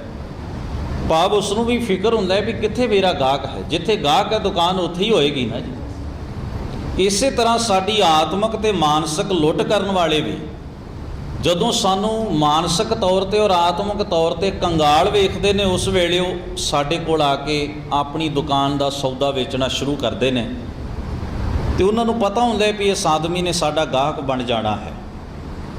ਹੁਣ ਉਹਨਾਂ ਦੁਕਾਨਾਂ ਦੇ ਗਾਹਕ ਕੌਣ ਨੇ ਇਹ ਤਾਂ ਕਿਸੇ ਦੇ ਮੱਥੇ ਉੱਪਰ ਨਹੀਂ ਲਿਖਿਆ ਹੁੰਦਾ, ਪਰ ਸੁਭਾਵਿਕ ਤੌਰ ਉੱਤੇ ਬਹੁਤ ਨੇ, ਕਿਉਂਕਿ ਜਿਸ ਤਾਦਾਦ ਵਿੱਚ ਅਸੀਂ ਆਪਣੇ ਸਮਾਜ ਅੰਦਰ ਉਹ ਦੁਕਾਨਾਂ ਵੇਖਦੇ ਹਾਂ, ਸਾਨੂੰ ਤਾਂ ਇਵੇਂ ਲੱਗਦਾ ਹੈ ਵੀ ਸਮਾਜ ਦਾ ਬਹੁਤਾ ਹਿੱਸਾ ਉਹਨਾਂ ਦਾ ਗਾਹਕ ਹੈ ਅਤੇ ਉਹਨਾਂ ਦੀ ਗਾਹਕੀ ਕਰਦਾ, ਉਹਨਾਂ ਦਾ ਸੌਦਾ ਖਰੀਦਦਾ ਹੈ, ਉਹਨਾਂ ਦਾ ਸੌਦਾ ਵਿਕਦਾ ਹੈ, ਤਾਂ ਹੀ ਤਾਂ ਦੁਕਾਨਾਂ ਧੜਾ ਧੜ ਖੁੱਲ੍ਹ ਰਹੀਆਂ ਨੇ। ਇਹ ਇੱਕ ਪੱਖ ਹੈ। ਜੋ ਮੈਂ ਗੱਲ ਤੁਹਾਡੇ ਨਾਲ ਸਾਂਝੀ ਕਰਨੀ ਚਾਹੁੰਦਾ ਉਹ ਇਹ ਹੈ ਕਿ ਮਨੋਵਿਗਿਆਨੀਆਂ ਨੇ ਇਹ ਨੁਕਤਾ ਕੱਢਿਆ, ਘਰਾਂ ਦੇ ਮਾਹੌਲ ਜਿਹੜੇ ਨੇ ਉਹ ਸਾਜ਼ਗਾਰ ਨਹੀਂ। ਇੱਕ ਆਦਮੀ ਦੂਸਰੇ ਦੀ ਲੋੜ ਨੂੰ ਸ਼ਿੱਦਤ ਨਾਲ ਮਹਿਸੂਸ ਨਹੀਂ ਕਰਦਾ ਅਤੇ ਇੱਕ ਦੂਜੇ ਦਾ ਦੁੱਖ ਘਰ ਦੇ ਵਿੱਚ ਰਲ ਮਿਲ ਕੇ ਕੋਈ ਵੀ ਬੈਠ ਕੇ ਸੁਣਦਾ ਨਹੀਂ। ਉਹ ਜਿਹੜੀਆਂ ਉਲਝਣਾਂ ਨੇ ਨਾ, ਜਿਉਂ-ਜਿਉਂ ਅੰਦਰ ਇਕੱਠੀਆਂ ਹੁੰਦੀਆਂ ਜਾਂਦੀਆਂ ਨੇ ਗੱਲਾਂ, ਉਲਝਣਾਂ ਵੱਝਦੀਆਂ ਜਾਂਦੀਆਂ, ਜਾਲ ਵੱਝਦਾ ਜਾਂਦਾ ਹੈ। ਬੰਦਾ ਜਦੋਂ ਆਪਣੇ ਹੀ ਘਰ ਦੇ ਅੰਦਰ ਰਹਿੰਦਿਆਂ ਹੋਇਆਂ ਵੀ ਬੇਗਾਨਾ ਮਹਿਸੂਸ ਕਰਦਾ, ਉਹਨੂੰ ਲੱਗਦਾ ਵੀ ਮੇਰਾ ਕੋਈ ਸਾਥੀ ਨਹੀਂ, ਮੇਰਾ ਕੋਈ ਸੁਣਦਾ ਨਹੀਂ, ਮੇਰੀ ਕੋਈ ਚੱਲਦੀ ਨਹੀਂ। ਉਸ ਵੇਲੇ ਉਹ ਬਾਹਰ ਨੂੰ ਮੂੰਹ ਕਰਦਾ ਹੈ। ਜੇ ਉਹਨੂੰ ਨਜ਼ਰ ਆਏ ਵੀ ਗਲੀ ਗੁਆਂਢ ਵਿੱਚ ਇਹਦਾ ਹੱਲ ਹੋ ਸਕਦਾ ਹੈ ਤਾਂ ਠੀਕ ਹੈ, ਨਹੀਂ ਤੇ ਪੁੱਜਦਾ ਉਹ ਸਮਝਦਾ ਮੇਰੀ ਕਿਸਮਤ ਖਰਾਬ ਹੈ, ਮੇਰੇ ਭਾਗਾਂ 'ਚ ਹੀ ਰੱਬ ਨੇ ਇਹ ਕੁਝ ਲਿਖਿਆ ਹੈ, ਜਾਂ ਮੈਨੂੰ ਕਿਸੇ ਨੇ ਕੁਝ ਕਰ ਦਿੱਤਾ ਹੈ। ਇਸ ਨੂੰ ਸਵਾਰਨ ਵਾਸਤੇ ਉਹਨੂੰ ਪੁੱਛਣ ਦੀ ਲੋੜ ਨਹੀਂ ਪੈਂਦੀ ਵੀ ਮੈਂ ਕਿੱਥੇ ਜਾਵਾਂ। ਵੱਡੇ ਵੱਡੇ ਫੱਟੇ ਅਗਲਿਆਂ ਨੇ ਟੰਗੇ ਹੋਏ ਨੇ ਵੀ ਜੇ ਤੁਹਾਨੂੰ ਆਹ ਪ੍ਰੋਬਲਮ ਨੇ ਤਾਂ ਇੱਥੇ ਆ ਜਾਓ, ਕਿਉਂਕਿ ਉਹ ਜਾਣਦੇ ਨੇ, ਉਹਨਾਂ ਦੀ ਇਸ ਪੱਖੋਂ ਪੜ੍ਹਾਈ ਹੈ ਪੂਰੀ। ਉਹ ਜਾਣਦੇ ਨੇ ਵੀ ਬੰਦਾ ਕਿੰਨਾ ਹਾਲਾਤਾਂ ਕਰਕੇ ਸਾਡੇ ਕੋਲ ਆ ਸਕਦਾ ਹੈ, ਉਹ ਕਿਹੜੇ ਕਾਰਨ ਅਤੇ ਕਿਹੜੀ ਵਜ੍ਹਾ ਹੈ ਵੀ ਸਾਡੇ ਕੋਲ ਇਹ ਬੰਦਾ ਪਹੁੰਚ ਸਕਦਾ ਹੈ। ਇਹ ਸਾਡੇ ਸਮਾਜ ਦਾ ਇੱਕ ਆਮ ਜਿਹਾ ਵਰਤਾਰਾ ਹੈ ਵੀ ਮਨੁੱਖ ਆਪਣੇ ਮਨ ਦੀ ਵਿਥਿਆ, ਆਪਣੇ ਦਿਲ ਦੇ ਦਰਦ, ਆਪਣੇ ਜੀਵਨ ਦੀਆਂ ਉਲਝਣਾਂ। ਵੈਸੇ ਇੱਕ ਬੇਨਤੀ ਮੈਂ ਇਹਦੇ ਨਾਲ ਹੀ ਸੰਬੰਧ ਰੱਖਦੀ ਕਰਦੇ ਹਾਂ, ਤੁਸੀਂ ਕਦੇ ਬੱਚੇ ਨੂੰ ਜਿਹੜਾ ਛੋਟਾ ਬੱਚਾ ਹੈ, ਖੇਡਦਾ ਹੈ, ਪੜ੍ਹਦਾ ਹੈ, ਉਹਨੂੰ ਕਦੇ ਡਿਪਰੈਸ਼ਨ ਦਾ ਸ਼ਿਕਾਰ ਹੋਇਆ ਵੇਖਿਆ ਬੱਚੇ ਨੂੰ? ਵੀ ਛੋਟੇ ਬੱਚੇ ਨੂੰ ਕੋਈ ਆ ਕੇ ਵੀ ਹੁਣ ਤਾਂ ਡਿਪਰੈਸ਼ਨ, ਇਹਨੂੰ ਗੋਲੀਆਂ ਦੇਣੀਆਂ ਪੈਂਦੀਆਂ ਨੇ, ਦਵਾਈ ਦੇਣੀ ਪੈਂਦੀ ਹੈ, ਨਹੀਂ ਹੁੰਦਾ। ਉਹਨੂੰ ਡਿਪਰੈਸ਼ਨ ਕਿਉਂ ਨਹੀਂ ਹੁੰਦਾ? ਉਹ ਵੀ ਤਾਂ ਇਨਸਾਨ ਹੀ ਹੈ, ਛੋਟਾ ਹੈ, ਬੱਚਾ ਹੈ, ਅਜੇ ਉਹਨੇ ਵੱਡੇ ਹੋਣਾ, ਉਹਨੂੰ ਡਿਪਰੈਸ਼ਨ ਕਦੇ ਨਹੀਂ ਹੁੰਦਾ। ਉਹਦੀ ਵਜ੍ਹਾ ਇਹ ਹੈ ਵੀ ਉਹ ਕੋਈ ਵੀ ਐਸੀ ਗੱਲ ਦੀ ਗੰਢ ਆਪਣੇ ਅੰਦਰ ਨਹੀਂ ਬੰਨ੍ਹ ਕੇ ਰੱਖਦਾ ਜਿਹੜੀ ਉਹਦੇ ਲਈ ਰੋਗ ਦਾ ਕਾਰਨ ਉਹਨੂੰ ਸਰੀਰਕ ਬਿਮਾਰੀਆਂ ਹੋ ਸਕਦੀਆਂ ਨੇ, ਮਾਨਸਿਕ ਨਹੀਂ ਹੋਣਗੀਆਂ। ਜਿਉਂ-ਜਿਉਂ ਇਨਸਾਨ ਸਮਾਜ ਵਿੱਚ ਵਿਚਰਦਾ ਹੈ, ਵੱਡਾ ਹੁੰਦਾ ਹੈ ਸਰੀਰਕ ਤੌਰ ਉੱਤੇ, ਉਹ ਚਤੁਰਾਈ ਕਰਨੀ ਸਿੱਖਦਾ ਹੈ, ਉਹ ਚਲਾਕੀਆਂ ਸਿੱਖਦਾ ਹੈ, ਬੇਈਮਾਨੀਆਂ ਤੇ ਹੁਜਤਾਂ ਸਿੱਖਦਾ ਹੈ। ਇਹ ਸਾਰਾ ਕੁਝ ਆਉਂਦਿਆਂ ਉਹਨੂੰ ਤਕਨੀਕ ਆ ਜਾਂਦੀ ਹੈ ਵੀ ਝੂਠਿਆਂ ਦੇ ਨਾਲ ਝੂਠਾ ਬਣ ਕੇ ਕਿਵੇਂ ਵਿਹਾਰ ਕੀਤਾ ਜਾਂਦਾ ਹੈ। ਉਹ ਜਿੰਨਾ ਕੁਝ ਇਕੱਠਾ ਕਰਦਾ ਜਾਂਦਾ ਹੈ ਆਪਣੇ ਅੰਦਰ, ਉਹਦੀਆਂ ਗੰਢਾਂ ਵੱਜਦੀਆਂ ਜਾਂਦੀਆਂ ਨੇ। ਉਹੀ ਬੰਦਾ ਡਿਪਰੈਸ਼ਨ ਦਾ, ਮਾਨਸਿਕ ਤਣਾਅ ਦਾ, ਮਾਨਸਿਕ ਬਿਮਾਰੀਆਂ ਦਾ ਸ਼ਿਕਾਰ ਬਣਦਾ ਹੈ। ਗੁਰੂ ਗ੍ਰੰਥ ਸਾਹਿਬ ਦੀ ਬਾਣੀ 'ਚ ਇੱਕ ਬੜੀ ਪਿਆਰੀ ਵਿਚਾਰ ਸਤਿਗੁਰੂ ਜੀ ਨੇ ਬਖਸ਼ਿਸ਼ ਕਰਦਿਆਂ ਕਿਹਾ, ਪਾਇਓ ਬਾਲ ਬੁੱਧ ਸੁਖ ਰੇ। हे ਬੰਦਿਆ, ਜੇ ਤੂੰ ਸੁਖੀ ਹੋਣਾ ਚਾਹੁੰਦਾ, ਬਾਲਾਂ ਵਾਲੀ ਬੁੱਧੀ ਆਪਣੇ ਅੰਦਰ ਪੈਦਾ ਕਰ। ਬਾਲਾਂ ਵਾਲੀ ਬੁੱਧੀ ਦਾ ਅਰਥ ਹੁੰਦਾ ਹੈ ਕਿ ਜਿਹੜੇ ਅੰਦਰ ਦੇ ਵਾਧੇ ਤੇ ਘਾਟੇ ਨੇ ਨਾ, ਉਹਨਾਂ ਨੂੰ ਖਤਮ ਕਰ ਆਪਣੇ ਅੰਦਰੋਂ। ਜਿਹਨੂੰ ਸ਼ੇਖ ਫਰੀਦ ਸਾਹਿਬ ਕਹਿੰਦੇ ਨੇ, ਫਰੀਦਾ ਮਨ ਮੈਦਾਨ ਕਰ, ਟੋਏ ਟਿੱਬੇ ਲਾਹ, ਅੱਗੇ ਮੂਲ ਨਾ ਆਵਸੀ, ਦੋਜ਼ਕ ਸੰਦੀ ਭਾ। ਇੱਕ ਖਿਆਲ ਹੋਰ ਗੁਰੂ ਗ੍ਰੰਥ ਸਾਹਿਬ ਮਹਾਰਾਜ ਦੀ ਮੁਬਾਰਕ ਬਾਣੀ ਵਿੱਚ ਬੜਾ ਕੀਮਤੀ ਹੈ। ਜਦੋਂ ਆਪਾਂ ਇਹ ਪੜ੍ਹਦੇ ਹਾਂ, ਪਾਇਓ ਬਾਲ ਬੁੱਧ ਸੁਖ ਰੇ, ਵੀ ਆਪਣੇ ਅੰਦਰ ਬਾਲ ਵਾਲੀ ਬੁੱਧੀ ਜਿਹੜੀ ਹੈ, ਬਾਲਕ ਵਾਲਾ ਸੁਭਾਅ ਜਿਹੜਾ ਹੈ, ਉਹ ਆਪਣੇ ਅੰਦਰ ਪੈਦਾ ਕਰ। ਬੜੀ ਪਿਆਰੀ ਬਾਤ ਸਤਿਗੁਰੂ ਨੇ ਬਾਣੀ ਵਿੱਚ ਕਹੀ ਹੈ। ਕਹਿੰਦੇ ਨੇ, ਕਬੀਰ ਜੈਸੀ ਉਪਜੀ ਪੇੜ ਤੇ, ਜੋ ਤੈਸੀ ਨਿਭ ਹੈ ਓੜ, ਹੀਰਾ ਕਿਸਕਾ ਬਾਪੁਰਾ ਪੁੱਜੈ ਨਾ ਰਤਨ ਕਰੋੜ। ਪੇੜ ਦਾ ਅਰਥ ਹੁੰਦਾ, ਉਦਾਹਰਣ ਦਿੱਤੀ ਹੈ ਕਬੀਰ ਸਾਹਿਬ ਨੇ। ਕਹਿੰਦੇ ਕਦੇ ਤੁਸੀਂ ਨਿੱਕਾ ਜਿਹਾ ਪੌਦਾ ਦੇਖੋ, ਹਵਾ ਦਾ ਵੇਗ ਆਉਂਦਾ ਹੈ ਨਾ, ਉਹ ਬੜਾ ਕੋਮਲ ਹੈ, ਝੁਕ ਜਾਂਦਾ ਹੈ। ਹਵਾ ਗੁਜ਼ਰ ਗਈ, ਫਿਰ ਆਪਣੀ ਉਸੇ ਹੀ ਐਂਗਲ ਉੱਤੇ ਆ ਕੇ ਖੜਾ ਹੋ ਜਾਂਦਾ ਹੈ। ਜਿਉਂ-ਜਿਉਂ ਵੱਡਾ ਹੁੰਦਾ ਉਹਦੇ 'ਚ ਕਠੋਰਤਾ ਆਉਂਦੀ ਹੈ। ਕਈ ਵਾਰ ਤੇਜ਼ ਹਵਾ ਦੇ ਸਾਹਮਣੇ ਲਿਫਣਾ ਉਹਨੂੰ ਮਨਜ਼ੂਰ ਨਹੀਂ, ਉਹਦੇ ਸੁਭਾਅ 'ਚ ਹੁਣ ਲਿਫਣ ਵਾਲੀ ਬਿਰਤੀ ਨੇ, ਇਸ ਕਰਕੇ ਟੁੱਟ ਜਾਂਦਾ ਹੈ। ਅੱਧ ਵਿੱਚੋਂ ਟੁੱਟ ਕੇ ਜ਼ਮੀਨ 'ਤੇ ਡਿੱਗ ਪੈਂਦਾ ਹੈ। ਹਵਾ ਉਹਨੂੰ ਜਿਉਂਦਿਆਂ ਨਹੀਂ ਰਹਿਣ ਦਿੰਦੀ। ਸਤਿਗੁਰੂ ਗੁਰੂ ਗ੍ਰੰਥ ਸਾਹਿਬ ਮਹਾਰਾਜ ਦੀ ਪਾਵਨ ਬਾਣੀ ਨੂੰ ਆਪਾਂ ਸਾਰੇ ਪੜ੍ਹਦੇ ਹਾਂ। ਸਾਡੀਆਂ ਮਾਨਸਿਕ ਔਰ ਆਤਮਿਕ ਤਮਾਮ ਉਲਝਣਾਂ ਦਾ ਹੱਲ ਸਤਿਗੁਰੂ ਦੀ ਮੁਬਾਰਕ ਬਾਣੀ ਦੇ ਵਿੱਚ ਬੜੇ ਸਿੱਧੇ ਔਰ ਸਪਸ਼ਟ ਰੂਪ ਵਿੱਚ ਕੀਤਾ ਗਿਆ। ਇਹ ਵੱਖਰੀ ਬਾਤ ਹੈ ਵੀ ਗੁਰੂ ਗ੍ਰੰਥ ਸਾਹਿਬ ਮਹਾਰਾਜ ਦੀ ਬਾਣੀ ਨੂੰ ਅਸੀਂ ਇਸ ਤਰੀਕੇ ਨਾਲ ਦੇਖਣ ਦੀ ਯੋਗਤਾ ਆਪਣੇ ਅੰਦਰ ਪੈਦਾ ਨਹੀਂ ਕਰ ਸਕੇ ਵੀ ਅਸੀਂ ਬਾਣੀ ਨੂੰ ਇਹਨਾਂ ਚੀਜ਼ਾਂ ਵਾਸਤੇ ਵੀ ਆਪਣੇ ਜੀਵਨ ਲਈ ਵਰਤਣਾ ਹੈ। ਬਾਣੀ ਦਾ ਨਿਤਨੇਮ ਕਰਦਿਆਂ ਹੋਇਆਂ, ਬਾਣੀ ਨੂੰ ਸੁਣਦਿਆਂ ਤੇ ਪੜ੍ਹਦਿਆਂ ਹੋਇਆਂ, ਇਹ ਗੱਲ ਸਾਡੀਆਂ ਅੱਖਾਂ ਤੋਂ, ਸਾਡੀ ਸੁਰਤ ਤੋਂ ਪਰੇ ਪਰੇ ਰਹਿ ਜਾਂਦੀ ਹੈ ਵੀ ਸਾਡੇ ਅੰਦਰ ਦੀ ਕਿਸੇ ਗੁੰਝਲ ਨੂੰ ਤੇ ਉਲਝਣ ਨੂੰ ਖੋਲ੍ਹਣ ਵਾਸਤੇ ਗੁਰੂ ਗ੍ਰੰਥ ਸਾਹਿਬ ਮਹਾਰਾਜ ਸਾਡੀ ਕਿੱਡੀ ਵੱਡੀ ਮਦਦ ਕਰ ਸਕਦੇ ਨੇ, ਸਹਾਇਤਾ ਕਰ ਸਕਦੇ ਨੇ। ਇਹ ਸਾਡੇ ਅੰਦਰ ਅਹਿਸਾਸ ਨਹੀਂ ਹੁੰਦਾ। ਇਸ ਕਰਕੇ ਚੁਲੀਆਂ ਭਰਨ ਵਾਂਗ ਅਸੀਂ ਕੇਵਲ ਬਾਹਰੋਂ ਕਈ ਵਾਰ ਸਤਿਗੁਰੂ ਜੀ ਦਾ ਸ਼ਬਦ ਬੋਲ ਰਿਹਾ, ਬਾਣੀ ਪੜ੍ਹ ਲਈ, ਸਭ ਕੁਝ ਕਰ ਲਿਆ, ਇਹਦੇ ਨਾਲ ਸਾਡੇ ਅੰਦਰ ਦਾ ਰੋਗ ਨਹੀਂ ਜਾਏਗਾ ਜਿਹੜਾ ਖਤਮ ਹੋਣਾ ਚਾਹੀਦਾ ਹੈ। ਅੱਜ ਸਾਡੇ ਸਮਾਜ ਦੇ ਅੰਦਰ ਬੜਾ ਕੁਝ ਐਸਾ ਪ੍ਰਚਲਿਤ ਹੈ। ਇਕੋਤਰੀਆਂ ਪ੍ਰਚਲਿਤ ਨੇ, 101 ਅਖੰਡ ਪਾਠ ਪ੍ਰਚਲਿਤ ਨੇ। ਦਾਸ ਨੇ ਇੱਕ ਜਗ੍ਹਾ ਦੇ ਉੱਤੇ ਦੇਖਿਆ, ਅਨਾਉਂਸਮੈਂਟ ਕੀਤੀ ਗਈ ਗੁਰਦੁਆਰਾ ਸਾਹਿਬ ਦੇ ਵਿੱਚੋਂ, ਸਾਧ ਸੰਗਤ ਜੀ, ਪਿਛਲੇ ਮਹੀਨੇ ਆਪ ਜੀ ਨੂੰ ਸੂਚਿਤ ਕੀਤਾ ਗਿਆ ਸੀ ਵੀ ਸਾਰੀ ਸੰਗਤ ਨੇ ਇੰਨੇ ਪਾਠ ਕਰਨੇ ਨੇ, ਜਿਨ੍ਹਾਂ ਨੇ ਪਾਠ ਕਰ ਲਏ ਨੇ ਉਹ ਆਪਣੇ ਪਾਠ ਇੱਥੇ ਜਮ੍ਹਾਂ ਕਰਵਾ ਦਿਓ। ਬੜੀ ਹੈਰਾਨੀ ਹੋਈ ਹੈ। ਪਹਿਲੀ ਵਾਰ ਸ਼ਬਦ ਸੁਣਨ ਵਿੱਚ ਆਇਆ ਸੀ ਵੀ ਹੁਣ ਪਾਠ ਵੀ ਜਮ੍ਹਾਂ ਹੋਇਆ ਕਰਨਗੇ। ਐਸੀ ਕਿਹੜੀ ਬੈਂਕ ਹੈ ਜਿੱਥੇ ਪਾਠ ਜਮ੍ਹਾਂ ਹੋਣਗੇ, ਤੇ ਉਹ ਜਮ੍ਹਾਂ ਹੋਏ ਪਾਠ ਜਿਹੜੇ ਨੇ ਉਹਨਾਂ ਨੂੰ ਕਿੰਨਾ ਕੁ ਵਿਆਜ ਲੱਗੇਗਾ, ਤੇ ਉਹ ਪਾਠ ਜਮ੍ਹਾਂ ਕਰਨ ਵਾਲਿਆਂ ਨੇ ਕੀ ਸੋਚਿਆ। ਖੈਰ ਉਹਨਾਂ ਨੇ ਡਿਟੇਲ ਵਿੱਚ, ਕਿਉਂਕਿ ਸ਼ਬਦ ਪਹਿਲੀ ਵਾਰ ਸੁਣਿਆ ਸੀ ਵੀ ਆਪਣੇ ਪਾਠ ਜਮ੍ਹਾਂ ਕਰਵਾ ਦਿਓ, ਮਨ 'ਚ ਖਿਆਲ ਆਇਆ ਵੀ ਇਹ ਕੋਈ ਨਵੀਂ ਗੱਲ ਹੈ। ਇਹ ਕਿਹੋ ਜਿਹੀ ਗੱਲ ਹੋਈ ਵੀ ਪਾਠ ਜਮ੍ਹਾਂ ਕਰਵਾ। ਦਰਅਸਲ ਗੱਲ ਇਹ ਸੀ, ਸੰਗਤ ਨੂੰ ਕਹਿ ਦਿੱਤਾ ਗਿਆ ਸੀ ਵੀ ਆਪਾਂ 1.25 ਲੱਖ ਪਾਠ ਇਸ ਬਾਣੀ ਦਾ ਕਰਨਾ ਹੈ। ਵੱਧ ਤੋਂ ਵੱਧ ਜਿੰਨਾ ਕੋਈ ਕਰ ਸਕਦਾ, ਜਿੰਨੇ ਕੋਈ ਕਰ ਲਵੇ ਓਨੀ ਗਿਣਤੀ ਆ ਕੇ ਇਸ ਜਗ੍ਹਾ ਦੇ ਉੱਤੇ ਕਾਪੀ ਤੇ ਇੱਕ ਸੱਜਣ ਜਿਹੜੇ ਸਨ ਗੁਰਦੁਆਰਾ ਸਾਹਿਬ 'ਚ ਉਹਨਾਂ ਨੂੰ ਲਿਖਵਾ ਦਿਆ ਕਰੇ। ਉਹ ਟੋਟਲ ਜੋੜ ਕਰ ਲਿਆ ਕਰਨਗੇ, ਜਮ੍ਹਾਂ ਹੁੰਦੇ ਰਹਿਣਗੇ। ਜਦੋਂ ਗਿਣਤੀ ਪੂਰੀ ਹੋ ਗਈ ਉਦੋਂ ਗੁਰੂ ਗ੍ਰੰਥ ਸਾਹਿਬ ਜੀ ਦੇ ਚਰਨਾਂ 'ਚ ਆਪਾਂ ਅਰਦਾਸ ਕਰਾਂਗੇ ਵੀ ਸੱਚੇ ਪਾਤਸ਼ਾਹ ਜੀ, ਜਿਨ੍ਹਾਂ ਜਿਨ੍ਹਾਂ ਨੇ 1.25 ਲੱਖ ਪਾਠ ਕਰਨ ਵਿੱਚ ਯੋਗਦਾਨ ਪਾਇਆ, ਤਿੰਨਾਂ ਦੇ ਪਰਿਵਾਰਾਂ ਵਿੱਚ ਔਰ ਤਿੰਨਾਂ ਸੱਜਣਾਂ ਨੂੰ ਤੇ ਸਮਾਈ ਭਾਈ ਦੇ ਮਨ ਔਰ ਆਤਮਾ ਨੂੰ ਸ਼ਾਂਤੀ ਔਰ ਚੜ੍ਹਦੀ ਕਲਾ ਬਖਸ਼ਿਸ਼ ਕਰੋ। ਕੁਝ ਐਸਾ ਉਹਨਾਂ ਦਾ ਵਿਚਾਰ ਤੇ ਪ੍ਰੋਗਰਾਮ ਸੀ ਜਿਨ੍ਹਾਂ ਸੱਜਣਾਂ ਨੇ ਉਹ ਅਨਾਉਂਸਮੈਂਟ ਗੁਰਦੁਆਰਾ ਸਾਹਿਬ ਵਿੱਚ ਕੀਤੀ ਹੋਈ। ਮੈਂ ਮਨ ਵਿੱਚ ਸੋਚ ਰਿਹਾ ਸਾਂ, ਸ਼ਹੀਦਾਂ ਦੇ ਸਿਰਤਾਜ ਧੰਨ ਗੁਰੂ ਅਰਜਨ ਸਾਹਿਬ ਮਹਾਰਾਜ ਮਨ ਦੀ ਅਵਸਥਾ ਨੂੰ ਬਹੁਤ ਡੂੰਘਾਈ ਨਾਲ ਵੇਖਦੇ, ਪਰਖਦੇ, ਨਿਰਖਦੇ ਤੇ ਬਾਣੀ 'ਚ ਬਿਆਨ ਕਰਦੇ ਨੇ। ਗੁਰੂ ਅਰਜਨ ਸਾਹਿਬ ਜੀ ਨੇ ਇੱਕ ਨਿਚੋੜ ਕੱਢਿਆ, ਤਤ ਬਿਆਨ ਕੀਤਾ ਸੁਖਮਨੀ ਸਾਹਿਬ ਜੀ ਦੀ ਪਾਵਨ ਬਾਣੀ ਦੇ ਅੰਦਰ। ਪ੍ਰਭ ਕੀ ਉਸਤਤ ਕਰੋ ਸੰਤ ਮੀਤ, ਸਾਵਧਾਨ ਏਕਾਗਰ ਚੀਤ। ਧਿਆਨ ਦਿਓ, ਸ਼ਬਦ ਬੜੇ ਪਿਆਰੇ ਨੇ। ਹੇ ਮੇਰੇ ਸਤ ਸੰਗੀ ਮਿੱਤਰੋ, ਸੰਤ ਮੀਤ ਦਾ ਅਰਥ ਹੈ ਮੇਰੇ ਸਤ ਸੰਗੀ ਮਿੱਤਰੋ। ਜਿਵੇਂ ਸ਼ਬਦ ਮਹਾਰਾਜ ਨੇ ਬਾਣੀ 'ਚ ਵਰਤੇ ਨਾ, ਆਵੋ ਭੈਣੇ ਗਲ ਮਿਲੈ ਅੰਕ ਸਹੇਲੜੀਆਂ, ਮਿਲ ਕੇ ਕਰੇ ਕਹਾਣੀਆਂ ਸਮਰੱਥ ਕੰਤ ਕੀਆਂ। ਕਹਾਣੀ ਕੀ ਕਰਨੀ ਹੈ? ਸਾਚੇ ਸਾਹਿਬ ਸਭ ਗੁਣ ਔਗਣ ਸਭ ਅਸਾਂ।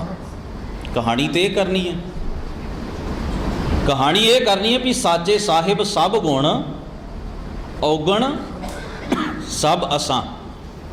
ਤੇ ਉਹ ਭੈਣੇ ਸ਼ਬਦ ਕਿਹਦੇ ਲਈ ਵਰਤਿਆ? ਉਹ ਭੈਣੇ ਗਲ ਮਿਲੈ ਅੰਕ ਸਹੇਲੜੀਆਂ, ਮਿਲ ਕੇ ਕਰੇ ਕਹਾਣੀਆਂ ਸਮਰੱਥ ਕੰਤ ਕੀਆਂ। ਸਾਚੇ ਸਾਹਿਬ ਸਭ ਗੁਣ ਔਗਣ ਸਭ ਅਸਾਂ। ਉਹ ਸਤ ਸੰਗੀਆਂ ਨੂੰ ਸਤਿਗੁਰੂ ਜਿਵੇਂ ਸਹੇਲੀ ਸਹੇਲੀਆਂ ਨੂੰ ਆਵਾਜ਼ ਦਿੰਦੀ ਹੈ, ਗੁਰੂ ਮਹਾਰਾਜ ਸਤ ਸੰਗੀਆਂ ਨੂੰ, ਜੀਵ ਇਸਤਰੀਆਂ ਨੂੰ ਆਵਾਜ਼ਾਂ ਦਿੰਦੇ ਨੇ। ਇਸੇ ਤਰ੍ਹਾਂ ਸਤਿਗੁਰੂ ਜਦੋਂ ਬਾਣੀ ਦੇ ਅੰਦਰ ਭਾਈ ਜਾਂ ਸੰਤ ਸ਼ਬਦ ਨਾਲ ਸੰਬੋਧਨ ਹੋਣ ਤੇ ਉਦੋਂ ਵੀ ਸਤ ਸੰਗੀਆਂ ਨੂੰ ਆਵਾਜ਼ ਦਿੰਦੇ ਨੇ। ਇਸ ਕਰਕੇ ਸਤਿਗੁਰੂ ਦੀ ਮੁਬਾਰਕ ਬਾਣੀ ਦਾ ਇਹ ਪਾਵਨ ਵਾਕ ਅਸੀਂ ਰੋਜ਼ 16 ਸਾਹਿਬ ਜੀ ਦੀ ਬਾਣੀ ਨੂੰ ਨਿਤਨੇਮ ਦੇ ਰੂਪ ਵਿੱਚ ਪੜ੍ਹਨ ਵਾਲੇ ਪੜ੍ਹਦੇ ਹਾਂ ਕਿ ਕਰੋ ਬੇਨੰਤੀ ਸੁਣੋ ਮੇਰੇ ਮੀਤਾ। ਕਿਤੇ ਭੈਣ ਵੀ ਕਹਿ ਲਿਆ, ਕਿਤੇ ਮਿੱਤਰ ਵੀ ਕਹਿ ਲਿਆ, ਕਿਤੇ ਭਾਈ ਵੀ ਕਹਿ ਲਿਆ, ਕਿਤੇ ਸੰਤ ਵੀ ਕਹਿ ਲਿਆ, ਕਿਉਂਕਿ ਆਏ ਤਾਂ ਆਪਾਂ ਸਾਰੇ ਸੰਤ ਬਣਨੀ ਆ ਨਾ। ਗੁਰੂ ਦੇ ਕੋਲ ਕੋਈ ਚੋਰ ਬਣਨ ਤੇ ਆਉਂਦਾ ਹੀ ਨਹੀਂ, ਨਾ ਹੀ ਗੁਰੂ ਕਿਸੇ ਨੂੰ ਚੋਰ ਬਣਾਉਂਦਾ ਹੈ, ਨਾ ਹੀ ਗੁਰੂ ਕਿਸੇ ਨੂੰ ਵਿਕਾਰੀ ਬਣਾਉਂਦਾ ਹੈ। ਗੁਰੂ ਤਾਂ ਵਿਕਾਰ ਧੋ ਕੇ ਸਾਨੂੰ ਸਾਰਿਆਂ ਨੂੰ, ਚੋਰ ਠੱਗ ਵਿਕਾਰ ਬਿਰਤੀ ਰੱਖਣ ਵਾਲਿਆਂ ਨੂੰ ਸੰਤੀ ਤੇ ਬਣਾਉਂਦਾ ਹੈ। ਇਸ ਕਰਕੇ ਅਸੀਂ ਸਾਰੇ ਹੀ ਸਤ ਸੰਗੀ ਮਿੱਤਰ ਜਿਹੜੇ ਬੈਠੇ ਹਾਂ, ਗੁਰੂ ਮਹਾਰਾਜ ਸਾਨੂੰ ਮਿੱਤਰਤਾ ਭਾਵ ਦੇ ਵਿੱਚ ਆ ਕੇ, ਮਿੱਤਰਤਾ ਦੇ ਸੁਭਾਅ ਤੇ ਲਹਿਜ਼ੇ ਦੇ ਵਿੱਚ ਸੰਬੋਧਨ ਕਰਦਿਆਂ ਕਹਿੰਦੇ ਨੇ ਵੀ ਆਓ ਆਪਾਂ ਸਾਰੇ ਹੀ ਪ੍ਰਭ ਕੀ ਉਸਤਤ ਕਰੋ ਸੰਤ ਮੀਤ। ਇਹ ਐਂਗਲ ਹੁੰਦੇ ਨੇ ਨਾ, ਕਦੇ ਬਾਪ ਦੀ ਦ੍ਰਿਸ਼ਟੀ ਤੋਂ, ਕਦੇ ਭੈਣ ਦੀ ਦ੍ਰਿਸ਼ਟੀ ਤੋਂ, ਕਦੇ ਭਰਾ ਦੇ ਲਹਿਜ਼ੇ ਵਿੱਚ, ਕਦੇ ਮਿੱਤਰ ਦੇ ਲਹਿਜ਼ੇ ਵਿੱਚ, ਕਦੇ ਗੁਰੂ ਦੇ ਰੂਪ ਵਿੱਚ। ਵੱਖ-ਵੱਖ ਤਰੀਕੇ ਨੇ ਗੁਰੂ ਦੇ ਸਾਨੂੰ ਸੰਬੋਧਨ ਕਰਨ ਦੇ। ਸਤਿਗੁਰੂ ਕਹਿੰਦੇ ਪ੍ਰਭ ਕੀ ਉਸਤਤ ਕਰੋ ਸੰਤ ਮੀਤ, ਪਰ ਅੱਗੇ ਕੁਝ ਸੁਚੇਤ ਕਰਦਿਆਂ ਸਾਨੂੰ ਕਹਿ ਵੀ ਕਿਵੇਂ ਕਰਨੀ। ਕਹਿੰਦੇ ਨੇ ਸਾਵਧਾਨ। ਸਾਵਧਾਨ ਦਾ ਅਰਥ ਹੁੰਦਾ ਹੈ ਵੀ ਧਿਆਨ ਨੂੰ ਇੱਕ ਪਾਸੇ ਵੱਲ ਰੱਖਣਾ, ਲਗਨ ਇੱਕ ਪਾਸੇ ਵੱਲ ਰੱਖਣੀ। ਏਕਾਗਰ, ਏਕਾਗਰ ਦਾ ਅਰਥ ਹੁੰਦਾ ਵੀ ਇੱਕ ਰੂਪ ਹੋਣਾ, ਅੰਦਰ ਦੀ ਦੁਬਿਧਾ ਤੇ ਕਨਫਿਊਜ਼ਨ ਜਿਹੜੀ ਉਹ ਛੱਡ ਦੇਣੀ। ਇਹਨੂੰ ਅਸੀਂ ਕਹਿੰਦੇ ਆ ਏਕਾਗਰ। ਮੰਨ ਲਵੋ ਜੇ ਮੈਂ ਗੁਰੂ ਅਮਰਦਾਸ ਮਹਾਰਾਜ ਜੀ ਦਾ ਇਹ ਬਚਨ ਪੜ੍ਹਦਾ, ਇਹ ਉਸਤਤ ਹੀ ਹੈ ਨਾ। ਪ੍ਰਭ ਕੀ ਉਸਤਤ ਕੀ ਹੈ? ਗੁਰੂ ਗ੍ਰੰਥ ਸਾਹਿਬ ਦੀ ਬਾਣੀ। ਵੈਸੇ ਸਿੱਖ ਨੂੰ ਇੱਕ ਗੱਲ ਧੁਰ ਆਤਮਾ ਤੋਂ ਪ੍ਰਵਾਨ ਕਰਨੀ ਚਾਹੀਦੀ ਹੈ ਵੀ ਜਿੰਨੇ ਗੁਣ ਗੁਰਬਾਣੀ ਦੇ ਰੂਪ ਵਿੱਚ ਸਤਿਗੁਰੂ ਨੇ ਬਿਆਨ ਕਰ ਦਿੱਤੇ ਨੇ, ਉਸ ਤੋਂ ਵੱਧ ਮੈਂ ਕਹਿ ਨਹੀਂ ਸਕਦਾ। ਜਿਸ ਅਵਸਥਾ 'ਚ ਜਾ ਕੇ ਕਬੀਰ ਸਾਹਿਬ ਨੇ ਰੱਬ ਬਾਰੇ ਗੱਲ ਕੀਤੀ, ਗੁਰੂ ਅਰਜਨ ਸਾਹਿਬ ਜੀ ਨੇ ਗੱਲ ਕੀਤੀ, ਗੁਰੂ ਨਾਨਕ ਮਹਾਰਾਜ, ਉਸ ਤੋਂ ਵੱਧ ਮੈਂ ਤੇ ਨਹੀਂ ਨਾ ਕਹਿ ਸਕਦਾ। ਸਭ ਤੋਂ ਅਖੀਰ ਦੀ ਗੱਲ ਤੇ ਉਹਨਾਂ ਹੀ ਕਹਿ ਦਿੱਤੀ ਹੈ ਜਿਹੜੇ ਰੱਬ ਨਾਲ ਜੁੜੇ ਹੋਏ ਨੇ। ਇਸ ਕਰਕੇ ਬਾਣੀ ਪੜ੍ਹਨਾ ਹੀ ਪ੍ਰਭ ਕੀ ਉਸਤਤ ਹੈ। ਧਿਆਨ ਦੇਣਾ ਇਸ ਗੱਲ ਵੱਲ। ਕੀ ਮੈਂ ਕਬੀਰ ਸਾਹਿਬ ਤੋਂ ਵੱਧ ਕੇ ਰੱਬ ਬਾਰੇ ਕੁਝ ਕਹਿ ਸਕਦਾ? ਜਾਂ ਤੁਸੀਂ ਕਹਿ ਸਕਦੇ ਹੋ ਗੁਰੂ ਨਾਨਕ ਸਾਹਿਬ ਮਹਾਰਾਜ ਤੋਂ ਵੱਧ ਕੇ ਤੁਸੀਂ ਅਕਾਲ ਪੁਰਖ ਵਾਹਿਗੁਰੂ ਦੀ ਸਿਫਤੋ ਸਲਾਹ ਦੇ ਵਿੱਚ ਕੋਈ ਸ਼ਬਦ ਵਰਤ ਸਕਦੇ ਹੋ ਜਿਸ ਭਾਵ ਵਿੱਚ ਉਹਨਾਂ ਨੇ ਵਰਤੇ ਨੇ? ਅਸੀਂ ਨਹੀਂ ਵਰਤ ਸਕਦੇ। ਅਸੀਂ ਤਾਂ ਗੁਰੂ ਦੇ ਮਗਰ ਮਗਰ ਬੋਲਣ ਵਾਲੇ, ਗੁਰੂ ਅੱਗੇ ਅੱਗੇ ਬੋਲ ਰਿਹਾ ਤੇ ਅਸੀਂ ਸਾਰੇ ਮਗਰ ਮਗਰ ਬੋਲ ਰਹੇ ਹਾਂ ਵੀ ਅਸੀਂ ਵੀ ਗੁਰੂ ਮਹਾਰਾਜ ਦੇ ਉਚਾਰਨ ਕੀਤੇ ਸ਼ਬਦ ਪੜ੍ਹ ਕੇ, ਸਤਿਗੁਰੂ ਦਾ ਉਚਾਰਨ ਕੀਤਾ ਹੋਇਆ ਅਕਾਲ ਪੁਰਖ ਵਾਹਿਗੁਰੂ ਦੀ ਉਸਤਤੀ ਤੇ ਵਡਿਆਈ ਦਾ ਇਹ ਬੋਲ ਪੜ੍ਹ ਕੇ ਸਾਡੀ ਆਤਮਾ ਤੇ ਸੁਰਤ ਵੀ ਉਹੋ ਜਿਹੀ ਬਣ ਜਾਏ ਜਿਸ ਲਹਿਜ਼ੇ ਤੇ ਜਿਸ ਭਾਵ ਵਿੱਚ ਗੁਰੂ ਨਾਨਕ ਸਾਹਿਬ, ਗੁਰੂ ਅਰਜਨ ਸਾਹਿਬ, ਕਬੀਰ ਸਾਹਿਬ ਤਥਾ ਸਾਰੇ ਹੀ ਮਹਾਂਪੁਰਖ ਗੁਰੂ ਸਾਹਿਬਾਨ ਬੋਲ ਰਹੇ ਨੇ। ਅਸੀਂ ਉਹੋ ਜਿਹੀ ਭਾਵਨਾ ਬਣਾਉਣ ਵਾਸਤੇ ਉਹ ਸ਼ਬਦ ਪੜ੍ਹਦੇ ਹਾਂ। ਪਰ ਮੈਂ ਜਿਹੜੀ ਬੇਨਤੀ ਕਰ ਰਿਹਾ, ਸਤਿਗੁਰੂ ਨੇ ਤਰੀਕਾ ਦੱਸਿਆ, ਕਹਿੰਦੇ ਸਾਵਧਾਨ, ਧਿਆਨ ਨੂੰ ਇੱਕ ਪਾਸੇ ਰੱਖ ਕੇ, ਲਗਨ ਇੱਕ ਪਾਸੇ ਵੱਲ ਲਾ ਕੇ, ਇਕਾਗਰ ਦਾ ਅਰਥ ਹੁੰਦਾ ਹੈ ਵੀ ਇੱਕ ਚਿੱਤ ਹੋ ਕੇ ਇੱਕ ਪਾਸੇ, ਕਨਫਿਊਜ਼ਨ ਤੇ ਦੁਬਿਧਾ ਨੂੰ ਅੰਦਰੋਂ ਕੱਢ ਦੇਣਾ, ਦੁਚਿੱਤਾਪਨ ਤਿਆਗ ਦੇਣਾ, ਇਕਾਗਰ ਚੀਤ। ਇਹ ਜੁਗਤ ਦੱਸੀ ਹੈ। ਹੁਣ ਖਿਮਾ ਕਰਨਾ, ਜੇ ਮੈਨੂੰ ਤੁਸੀਂ ਕਹਿ ਦਿਓ ਕਿ ਤੂੰ 100 ਪਾਠ ਇਸ ਬਾਣੀ ਦਾ ਕਰਕੇ ਆਉਣਾ, ਜਾਂ ਤਾਂ ਮੇਰਾ ਮਨ ਗਿਣਤੀ ਕਰੇਗਾ ਤੇ ਜਾਂ ਪਾਠ ਕਰੇਗਾ, ਕੰਮ ਤੇ ਇੱਕ ਹੀ ਕਰ ਸਕਣਾ ਮੈਂ। ਇਹ ਮਨੁੱਖ ਦੀ ਮਾਨਸਿਕ ਅਵਸਥਾ। ਧੱਕੇ ਨਾਲ ਜਿੰਨਾ ਕੁ ਮਰਜ਼ੀ ਕਰੀ ਜਾਏ, ਧੱਕੇ ਨਾਲ ਜੋ ਮਰਜ਼ੀ ਕਰ ਲਓ, ਭਾਵੇਂ 500 ਵੀ ਕਰ ਸਕਦਾ, ਕੋਈ ਐਸੀ ਕੋਈ ਵੱਡੀ ਗੱਲ ਨਹੀਂ। ਪਰ ਮੈਂ ਜਿਹੜੀ ਬੇਨਤੀ ਕਰ ਰਿਹਾ, ਕੀ ਚਿੱਤ ਪਾਠ ਕਰੇਗਾ ਕਿ ਚਿੱਤ ਗਿਣਤੀ ਕਰੇਗਾ? ਇਹ ਮਨੋਵਿਗਿਆਨ ਦਾ ਨੁਕਤਾ ਹੈ। ਇਹ ਸਾਡੀ ਮਾਨਸਿਕ ਅਵਸਥਾ ਦੀ ਗੱਲ ਹੈ ਕਿ ਅਸੀਂ ਮਨ ਨੂੰ ਘੇਰ ਘੇਰ ਕੇ ਗੁਰੂ ਦੇ ਸ਼ਬਦ ਵੱਲ ਲੈ ਕੇ ਆਉਣਾ ਹੈ ਕਿ ਜਾਂ ਮਨ ਨੂੰ ਖੁੱਲ੍ਹ ਦੇ ਦੇਣੀ ਹੈ ਵੀ ਤੂੰ ਗਿਣਤੀ ਕਰਦਾ ਕਰਦਾ ਜਿੱਧਰ ਮਰਜ਼ੀ ਨਿਕਲ ਜਾਏ। ਇਹ ਦੂਸਰੀ ਬਾਤ ਹੋਰ, ਕਿ ਅਸੀਂ ਜਿਸ ਗੁਰੂ ਦੇ ਨਾਲ ਇੱਕ ਸੁਰ ਹੋਣ ਦੀ ਗੱਲ ਕਰਦੇ ਹਾਂ, ਕਿ ਉਸ ਗੁਰੂ ਦੇ ਪਿਆਰ ਬਾਬਤ ਤੇ ਉਸ ਗੁਰੂ ਦੇ ਬਚਨ ਨੂੰ ਅਲਾਪਣ ਬਾਬਤ ਗਿਣਤੀ ਤੇ ਮਿਣਤੀ ਦੇ ਵਿੱਚ ਲਿਆ ਕੇ ਇਹ ਦਾਅਵਾ ਜਤਾਉਣਾ ਵੀ ਮੈਂ ਇੰਨਾ ਕੁ ਕਰ ਲਿਆ, ਕਿ ਇਹ ਸੂਖਮ ਰੂਪ ਵਿੱਚ ਅੰਦਰ ਹਉਮੈ ਨਹੀਂ ਬੈਠੀ ਹੋਈ ਜਿਹੜੀ ਇਹ ਦਾਅਵਾ ਕਰਦੀ ਵੀ ਮੈਂ ਇੰਨਾ ਕੰਮ ਕਰ ਲਿਆ। ਹਮ ਕੀਆ ਹਮ ਕਰਾਂਗੇ, ਹਮ ਮੂਰਖ ਗਵਾਰ, ਕਰਨੇ ਵਾਲਾ ਵਿਸਰਿਆ। ਕੀ ਇਹ ਦਾਅਵਾ ਨਹੀਂ ਹੈ ਵੀ ਮੈਂ ਕਰ ਸਕਦਾ, ਮੇਰੇ ਕੋਲੋਂ ਹੋ ਗਿਆ, ਮੈਂ ਹੀ ਕਰ ਸਕਦਾ, ਮੈਂ ਇੰਨਾ ਕਰ ਸਕਦਾ? ਕੀ ਆਪਣੀ ਸਮਰੱਥਾ ਨੂੰ, ਜੋ ਧਰਮ ਕਮਾਉਣ ਦੀ ਤਾਕਤ ਹੈ, ਉਹਨੂੰ ਤੋਲਣ ਤੇ ਮਾਪਣ ਵਾਲੀ ਗੱਲ ਨਹੀਂ ਹੈ? ਇਸੇ ਨੂੰ ਹੀ ਅੰਤ ਕਿਹਾ ਗੁਰੂ ਗ੍ਰੰਥ ਸਾਹਿਬ ਦੀ ਬਾਣੀ ਨੇ। ਅੰਤ ਦਾ ਮਤਲਬ ਹੁੰਦਾ ਹੈ ਵੀ ਤੁਸੀਂ ਦਾਅਵਾ ਜਤਾ ਦਿੱਤਾ ਜਦੋਂ ਮੈਂ ਇਸ ਤਰ੍ਹਾਂ ਕਰ ਲਿਆ। ਦਾਅਵੇ ਨੂੰ ਹੀ ਅੰਤ ਕਹਿੰਦੇ ਨੇ, ਦਾਅਵਾ ਪਾਉਣ ਨੂੰ ਹੀ ਅੰਤ ਕਹਿੰਦੇ ਨੇ। ਤਾਂ ਹੀ ਉਹ ਗੁਰੂ ਗ੍ਰੰਥ ਸਾਹਿਬ ਮਹਾਰਾਜ ਦੀ ਮੁਬਾਰਕ ਬਾਣੀ ਦੇ ਵਿੱਚ ਆਖਿਆ, ਅੰਤ ਨਾ ਸਿਫਤੀ ਕਹਿਣ ਨਾ ਅੰਤ, ਅੰਤ ਨਾ ਕਰਨਾ ਦੇਣ ਨਾ ਅੰਤ। ਸਤਿਗੁਰੂ ਮਹਾਰਾਜ ਨੇ ਜੇ ਕੋ ਆਖੈ ਬੋਲ ਵਿਗਾੜ ਤਾਂ ਲਿਖੀ ਹੈ ਸਿਰ ਗਾਵਾਰਾਂ ਗਾਵਾਰ। ਇਹ ਸੂਖਮ ਬਾਤ ਹੈ ਗੁਰੂ ਗ੍ਰੰਥ ਸਾਹਿਬ ਦੀ ਬਾਣੀ ਦੀ, ਵੀ ਜੇ ਕੋ ਆਖੈ ਬੋਲ ਵਿਗਾੜ ਦਾ ਅਰਥ ਹੁੰਦਾ ਵੀ ਵਿਗੜੇ ਹੋਏ ਬੋਲ, ਹਉਮੈ ਵਾਲੇ ਬੋਲ ਬੋਲੇ, ਦਾਅਵਾ ਜਤਾਏ ਕਿਸੇ ਗੱਲ ਦਾ ਵੀ ਮੈਂ ਇਤਨਾ ਕੁਝ ਕਰ ਲਿਆ, ਸਮਝ ਲਓ ਹਜ਼ੂਰ ਕਹਿੰਦੇ ਤਾਂ ਲਿਖੀ ਹੈ, ਤਾਂ ਉਹਨੂੰ ਕਹਿਣਾ ਚਾਹੀਦਾ ਹੈ, ਉਹਦਾ ਨਾਮ ਇਹੀ ਹੈ, ਸਿਰ ਗਾਵਾਰਾਂ। ਗਵਾਰਾਂ ਸਿਰ ਗਵਾਰ ਹੈ, ਉਹ ਮੂਰਖਾਂ ਸਿਰ ਮੂਰਖ ਹੈ, ਜੇ ਮੰਨੇ ਨਾ ਹੀ ਨਾ ਹੋ। ਸਤਿਗੁਰੂ ਗੁਰੂ ਗ੍ਰੰਥ ਸਾਹਿਬ ਮਹਾਰਾਜ ਦੀ ਬਾਣੀ ਨੂੰ ਤੁਸੀਂ ਸਾਰੇ ਇਤਿਹਾਸ ਦੇ ਪੰਨੇ ਫੋੜ ਲਓ, ਕਦੇ ਵੀ ਸਾਡੇ ਪੁਰਖਿਆਂ ਨੇ ਇਸ ਰੂਪ ਵਿੱਚ, ਇਸ ਨਜ਼ਰ ਨਾਲ ਗੁਰਬਾਣੀ ਨੂੰ ਕਦੇ ਨਹੀਂ ਦੇਖਿਆ। ਇਹ ਅੱਜ ਦੇ ਯੁੱਗ ਵਿੱਚ ਵੇਖਿਆ ਜਾ ਰਿਹਾ ਹੈ, ਇਹ ਅੱਜ ਦੇ ਸਮੇਂ ਵਿੱਚ ਵੇਖਿਆ ਜਾ ਰਿਹਾ ਹੈ, ਜਿੱਥੇ ਤਰ੍ਹਾਂ ਤਰ੍ਹਾਂ ਦੀਆਂ ਤਕਨੀਕਾਂ ਜਿਹੜੀਆਂ ਨੇ ਗੁਰਮਤ ਤੇ ਗੁਰਬਾਣੀ ਦੇ ਸਿਧਾਂਤ ਤੋਂ ਉਲਟ ਗੁਰੂ ਦੀ ਬਾਣੀ ਦੇ ਨਾਮ ਦੇ ਉੱਤੇ ਹੀ ਪ੍ਰਚਾਰੀਆਂ ਜਾ ਰਹੀਆਂ ਨੇ। ਇਸ ਤੋਂ ਵੱਡਾ ਹੋਰ ਅਫਸੋਸਨਾਕ ਪੱਖ ਜਿਹੜਾ ਹੈ ਉਹ ਸਾਡਾ ਕੀ ਹੋ ਸਕਦਾ? ਅਸੀਂ ਤਾਂ ਇਹਨਾਂ ਗੱਲਾਂ ਵੱਲ ਧਿਆਨ ਹੀ ਨਹੀਂ ਦਿੰਦੇ। ਜਦੋਂ ਗੁਰਬਾਣੀ ਦੇ ਸੱਚ ਨਾਲ, ਗੁਰਬਾਣੀ ਦੀ ਫਿਲਾਸਫੀ ਨਾਲ ਹੀ ਇਸ ਢੰਗ ਨਾਲ ਅਸੀਂ ਪੇਸ਼ ਆਉਣ ਲੱਗ ਪਏ ਹਾਂ, ਜਿਸ ਨੇ ਸਾਡੀ ਅੰਦਰੋਂ ਹਉਮੈ ਕੱਢਣੀ ਹੈ, ਜਿਸ ਨੇ ਸਾਨੂੰ ਅੰਦਰੋਂ ਸੁਥਰਿਆਂ ਕਰਨਾ ਹੈ, ਸਵਾਰਨਾ ਹੈ, ਜਦੋਂ ਉਸ ਮਹਾਨ ਵਿਚਾਰਧਾਰਾ ਨਾਲ ਹੀ ਅਸੀਂ ਕਰਮਕਾਂਡੀ ਰੂਪ ਵਿੱਚ ਪੇਸ਼ ਆਉਣ ਲੱਗ ਪਏ, ਸਾਡਾ ਹੋਰ ਦੂਜੀ ਦੱਸੋ ਥਾਂ ਕਿਹੜੀ ਜਿੱਥੇ ਸਾਡਾ ਭਲਾ ਹੋਏਗਾ? ਕੀ ਕਾਰਨ ਹੈ? ਇਹ ਬੜੀਆਂ ਸੂਖਮ ਗੱਲਾਂ ਤੋਂ ਲੈ ਕੇ ਵੱਧਦਿਆਂ ਅੱਜ ਸਾਡੀ ਕਮਿਊਨਿਟੀ ਦੇ ਅੰਦਰ ਧਰਮ ਦੇ ਨਾਂ ਉੱਤੇ ਹਉਮੈ ਦਾ ਪਸਾਰਾ ਬਹੁਤ ਹੈ। ਨਿਮਾਣਾਪਨ, ਨਿਮਰਤਾ ਤੇ ਸਹਿਜ ਦੀ ਗੱਲ, ਗੁਰਮਤਿ ਤੇ ਗੁਰਸਿੱਖੀ ਨੂੰ ਕਮਾਉਂਦਿਆਂ ਹੋਇਆਂ ਦਾਅਵੇ ਛੱਡ ਦੇਣ ਦੀ ਗੱਲ ਬਹੁਤ ਘੱਟ ਹੈ। ਹਉਮੈ ਦਾ ਪਸਾਰਾ ਬਹੁਤ ਹੈ। ਕੋਈ ਕਿਸੇ ਦੀ ਗਾਥਾ ਸਾਂਝੀ ਕਰ ਰਿਹਾ, ਕੋਈ ਕਿਸੇ ਦੀ ਗਾਥਾ ਸਾਂਝੀ ਕਰ ਰਿਹਾ। ਪਰ ਅਸੀਂ ਇਹ ਸਮਝਣ ਦਾ ਅੱਜ ਯਤਨ ਕਰੀਏ ਕਿ ਸਾਨੂੰ ਧੰਨ ਗੁਰੂ ਗ੍ਰੰਥ ਸਾਹਿਬ ਜੀ ਦੀ ਪਾਵਨ ਬਾਣੀ 'ਚੋਂ ਰਸ ਆਉਂਦਾ ਹੈ, ਜਿਸ ਰਸ ਦੀ ਗੱਲ ਗੁਰੂ ਗ੍ਰੰਥ ਸਾਹਿਬ ਮਹਾਰਾਜ ਦੀ ਬਾਣੀ 'ਚ ਕੀਤੀ ਗਈ ਹੈ ਵੀ ਸਿੱਖ ਇਵੇਂ ਆਪਣੇ ਗੁਰੂ ਦੇ ਵਿੱਚ ਅਭੇਦ ਹੋ ਜਾਂਦਾ ਹੈ, ਇਵੇਂ ਦੀ ਉਹਦੀ ਸਾਂਝ ਗੁਰੂ ਨਾਲ ਬਣ ਜਾਂਦੀ ਹੈ। ਬਾਣੀ 'ਚੋਂ ਇਹੋ ਜਿਹਾ ਸਵਾਦ ਸਿੱਖ ਨੂੰ ਆਉਂਦਾ ਕਿ ਉਹ ਸਾਨੂੰ ਅੱਜ ਆ ਰਿਹਾ। ਜੇ ਨਹੀਂ ਆ ਰਿਹਾ ਤਾਂ ਭਲੇ ਉਹ ਭਾਵੇਂ 501 ਹੋ ਜਾਏ, ਤਾਂ 1.25 ਲੱਖ ਤੋਂ ਵੱਧ ਕੇ 5.25 ਲੱਖ ਹੋ ਜਾਏ। ਜੇ ਉਹ ਰਾਸ਼ੀ ਗਵਾਚ ਗਿਆ ਤਾਂ ਫਿਰ ਅਰਥ ਕੀ ਹੈ? ਫੜਨਾ ਜਿਹੜੀ ਅਸਲ ਚੀਜ਼ ਸੀ ਨਾ ਉਹਦੇ ਵਿਚਲੀ, ਉਹ ਤਾਂ ਸਾਡੇ ਹੱਥੋਂ ਨਿਕਲ ਰਹੀ ਹੈ। ਅਸੀਂ ਬਿਨਾਂ ਧਾਗੇ ਤੋਂ ਮੋਤੀ ਪਰੋਣਾ ਚਾਹੁੰਦੇ ਹਾਂ, ਨਹੀਂ ਪਰੋਏ ਜਾਣਗੇ। ਬਿਨਾਂ ਧਾਗੇ ਤੋਂ ਅਸੀਂ ਮੋਤੀ ਜਿਹੜਾ ਅਸਲ ਸੂਤਰ ਹੈ ਉਹ ਤਾਂ ਵਿੱਚੋਂ ਕੱਢ ਦਿੱਤਾ ਗਿਆ। ਉਹਦੀ ਤੇ ਗੱਲ ਹੀ ਨਹੀਂ ਚੱਲ ਰਹੀ। ਗੁਰਮਤਿ ਦੇ ਅੰਦਰ ਇਸ ਫਲਸਫੇ ਨੂੰ ਪ੍ਰਵਾਨ ਕੀਤਾ ਗਿਆ।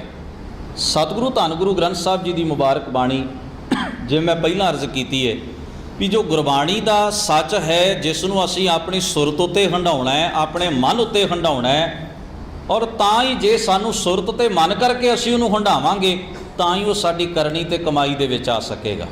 ਜਿਹੜੀ ਗੱਲ ਮਨ ਵਿੱਚ ਨਾ ਹੋਵੇ ਉਹ ਕਰਮ ਵਿੱਚ ਕਦੇ ਨਹੀਂ ਆਉਂਦੀ। ਜਿਹੜੀ ਗੱਲ ਨੂੰ ਸੁਰਤ ਨਾਲ ਹੰਢਾਏ ਉਹ ਜੀਵਨ ਦਾ ਆਧਾਰ ਕਦੇ ਨਹੀਂ ਬਣਦੀ, ਭਾਵੇਂ ਜੋ ਕੁਝ ਮਰਜ਼ੀ ਹੋ ਜਾਏ। ਇਸ ਕਰਕੇ ਇਹਨਾਂ ਗੱਲਾਂ ਦੇ ਖਿਆਲ ਜਿਹੜੇ ਨੇ ਉਹ ਸਾਨੂੰ ਜ਼ਰੂਰੀ ਰੱਖਣੇ ਪੈਣਗੇ, ਔਰ ਇਹ ਵੇਖਣਾ ਪਏਗਾ ਵੀ ਸਤਿਗੁਰੂ ਗੁਰੂ ਗ੍ਰੰਥ ਸਾਹਿਬ ਜੀ ਦੀ ਪਾਵਨ ਬਾਣੀ ਕਿਵੇਂ ਸਾਨੂੰ ਮਾਨਸਿਕ ਔਰ ਆਤਮਿਕ ਤੌਰ ਉੱਤੇ ਚੜ੍ਹਦੀ ਕਲਾ ਦੇ ਵਿੱਚ ਲੈ ਕੇ ਆਉਂਦੀ ਏ। ਭਾਈ ਸਾਹਿਬ ਜੀ ਨੇ ਇੱਕ ਪੰਕਤੀ ਬੜੀ ਕਮਾਲ ਦੀ ਭਾਈ ਵੀਰ ਸਿੰਘ ਜੀ ਨੇ ਲਿਖੀ, ਮੈਨੂੰ ਉਹ ਯਾਦ ਆਈ। ਉਸ ਵਿੱਚ ਉਹ ਲਿਖਦੇ ਨੇ, ਸਿੱਖੀ ਹੈ ਬਲਵਾਨ ਕਰਨਾ ਸੁਰਤ ਨੂੰ, ਚੜ੍ਹਦੀ ਕਲਾ ਨਿਵਾਸ ਸਦ ਹੀ ਰੱਖਣਾ। ਸਿੱਖੀ ਦਾ ਉਹਨਾਂ ਨੇ ਭਾਵ ਆਪਣੀ ਲਿਖਤ ਵਿੱਚ ਸਾਡੇ ਨਾਲ ਸਾਂਝਾ ਕਰਦੇ, ਬੜੀ ਪਿਆਰੀ ਟੂਕ ਹੈ। ਸਿੱਖੀ ਹੈ ਬਲਵਾਨ ਕਰਨਾ ਸੁਰਤ ਨੂੰ, ਸੁਰਤ ਨੂੰ ਬਲਵਾਨ ਤਾਕਤਵਰ ਸੂਰਮਤਾਈ ਦੇ ਪੱਧਰ ਤੇ ਲੈ ਕੇ। ਤਾਂ ਹੀ ਉਹ ਬਾਣੀ ਨੇ ਆਖਿਆ ਨਾ, ਜਾ ਕਉ ਹਰ ਰੰਗ ਲਾਗੋ ਇਸ ਜੁਗ ਮੈਂ ਸੋ ਕਹੀਅਤ ਹੈ ਸੂਰਾ, ਆਤਮ ਜਿਣੈ ਸਗਲ ਵਸ ਤਾਕੈ ਜਾ ਕਾ ਸਤਿਗੁਰ ਪੂਰਾ।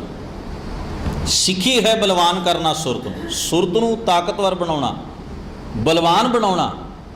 ਸਾਡੀ ਬਲਵਾਨਤਾ ਕਈ ਵਾਰ ਇੱਥੇ ਖਲੋ ਜਾਂਦੀ ਹੈ ਵੀ ਸਾਡੇ ਗਲ ਵਿੱਚ ਗੁਰੂ ਮਹਾਰਾਜ ਦੀ ਬਖਸ਼ਿਸ਼ ਕੀਤੀ ਸ਼ਮਸ਼ੀਰ ਤਲਵਾਰ ਵੀ ਹੁੰਦੀ ਹੈ, ਬਾਣਾ ਵੀ ਹੁੰਦਾ ਹੈ।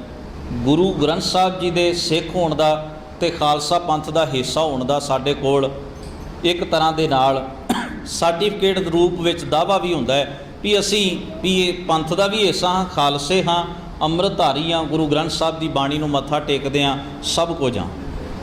ਪਰ ਜਦੋਂ ਸਾਡੇ ਧਿਆਨ ਨਾਲ ਸਾਡੇ ਵੱਲ ਵੇਖਿਆ ਜਾਂਦਾ ਹੈ, ਅਸੀਂ ਕਿਸੇ ਜੋਤਸ਼ੀ ਦੇ ਨਗ ਵੀ ਪਾਏ ਹੁੰਦੇ ਨੇ, ਧਾਗੇ ਤਾਂ ਆਮ ਹੀ ਨੇ, ਇਹ ਗੱਲ ਹੁਣ ਕੋਈ ਬਹੁਤੀ ਅਚੰਭੇ ਵਾਲੀ ਤਾਂ ਰਹਿ ਹੀ ਨਹੀਂ ਗਈ।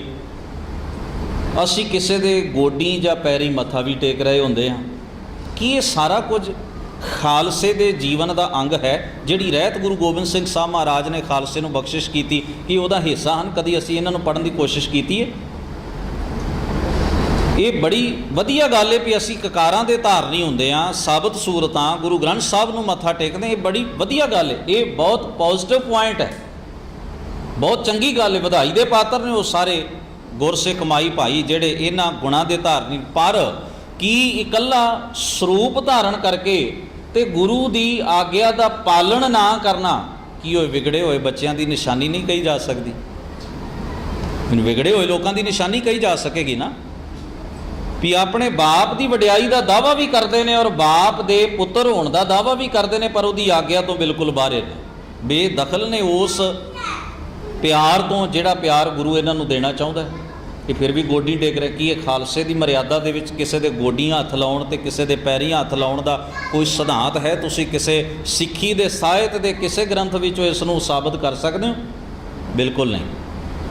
ਪਰ ਕਰ ਰਹੇ ਹਾਂ ਅਸੀਂ, ਖਾਲਸੇ ਖਵਾ ਕੇ ਵੀ ਕਰ ਰਹੇ ਹਾਂ, ਸਿੱਖ ਖਵਾ ਕੇ ਵੀ ਕਰ ਰਹੇ ਹਾਂ। ਅੱਜ ਜਦੋਂ ਧਰਮ ਦੇ ਪ੍ਰਚਾਰ ਦੀ ਗੱਲ ਆਉਂਦੀ ਹੈ ਨਾ, ਅਸੀਂ ਅਕਸਰ ਕਹਿੰਦੇ ਜੀ ਧਰਮ ਪ੍ਰਚਾਰ ਬਹੁਤ ਹੋ ਰਿਹਾ ਹੈ। ਖਿਮਾ ਕਰਨਾ, ਚਿਮਟਾ ਵਜਾ ਕੇ ਧਰਮ ਪ੍ਰਚਾਰ ਨਹੀਂ ਹੁੰਦਾ। ਸਿੱਖੀ ਸਿਧਾਂਤਾਂ ਨੂੰ ਸਹੀ ਮਾਇਨਿਆਂ 'ਚ ਨਿਰੋਲ ਰੂਪ ਵਿੱਚ ਸਮਝਣਾ ਵੀ ਅਸਲ ਸਿੱਖੀ ਸਿਧਾਂਤ ਕੀ ਨੇ, ਇਹ ਹੈ ਗੁਰਮਤਿ ਦਾ ਪ੍ਰਚਾਰ। ਰੌਲਾ ਰੱਪਾ ਪਾ ਲੈਣਾ ਗੁਰਮਤਿ ਦਾ ਪ੍ਰਚਾਰ ਨਹੀਂ ਹੈ।